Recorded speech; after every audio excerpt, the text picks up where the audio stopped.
11 मई 1998 ये वो दिन था जब दुनिया भर में हिंदुस्तान का नाम एक उच्च स्तर पर पहुंच गया था। ये दिन हिंदुस्तान के लिए एक ऐतिहासिक दिन था। इसी दिन भारत का नाम न्यूक्लियर हथियारों की लिस्ट में टॉप पर आ गया था। 11 मई 1998 ये वो दिन था जब भारत ने राजस्थान के पोखरण में 3 परमाणु परीक्षण करने का ऐलान किया था। इसी परीक्षण का नेतृत्व पूर्व राष्ट्रपति डॉक्टर APJ अब्दुल कलाम ने किया था। उस वक्त देश के तत्कालीन प्रधानमंत्री अटल बिहारी वाजपेयी जी थे। वाजपेयी जी ने 11 मई 1999 में 11 मई को नेशनल टेक्नोलॉजी डे घोषित किया था। नेशनल टेक्नोलॉजी डे राजस्थान के पोखरण परमाणु परीक्षण की वर्षगांठ का प्रतीक है। जब हिंदुस्तान पोखरण में ऑपरेशन शक्ति के तहत सफल परमाणु परीक्षण करने की तैयारी कर रहा था तो इसकी भनक किसी भी दूसरे देश को नहीं थी। यहाँ तक कि परमाणु परीक्षण होने के बाद भी इसकी जानकारी किसी को नहीं लगी थी।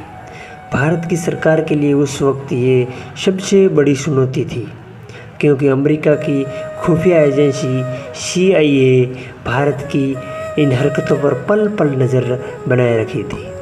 CIA ने भारत पर नज़र रखने के लिए अरबों रुपये खर्च कर 4 सैटेलाइट लगाए थे।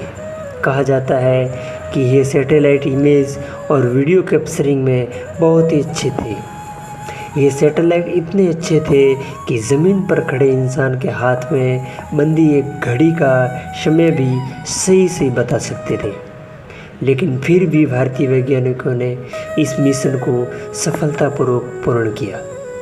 भारत ने अपना पहला परमाणु परीक्षण मई 1974 में पूर्व प्रधानमंत्री इंदिरा गांधी के शासन में किया था। इस परमाणु परीक्षण का कोड नेम था स्माइलिंग बुद्धा। पोखरण परमाणु परीक्षण के लिए हमारे वैज्ञानिकों को तैयारी करने और पूर्वाभ्यास करने के लिए 1.5 साल का समय मिला था। इस मिशन की गोपनीयता को बनाए रखना हिंदुस्तान की सर्वोच्च प्राथमिकता थी। भारतीय वैज्ञानिकों ने केवल रात के समय में परीक्षण स्थानों पर काम किया था, और वो भी उस वक्त जब अमेरिकी और अन्य देशों की सैटेलाइट प्रकाश की कमी के कारण स्पष्ट फुटेज कैप्चर करने में असमर्थ होते थे। जैसे जैसे सुबह होती थी सब कुछ वैसा ही रख दिया जाता था। उसके बाद जब अमेरिका की खुफिया एजेंसी CIA के सैटेलाइट दिन के उजाले में तस्वीरें देखते थे तो ऐसा लगता था मानो कतरा तक नहीं हिला। कहा जाता है कि परमाणु परीक्षण के लिए पोखरण इसीलिए चुना गया था क्योंकि यहाँ से मानव बस्ती बहुत ही दूर पर थी।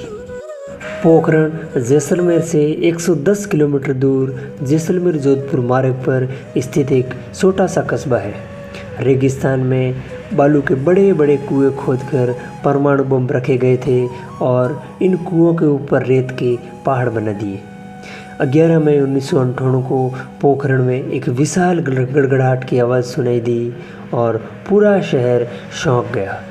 कहा जाता है कि इस धमाके की वजह से मशरूम के आकार का एक बड़ा सा ग्रे कलर का बादल बन गया था और विस्फोट की जगह एक बड़ा गड्ढा भी हो गया।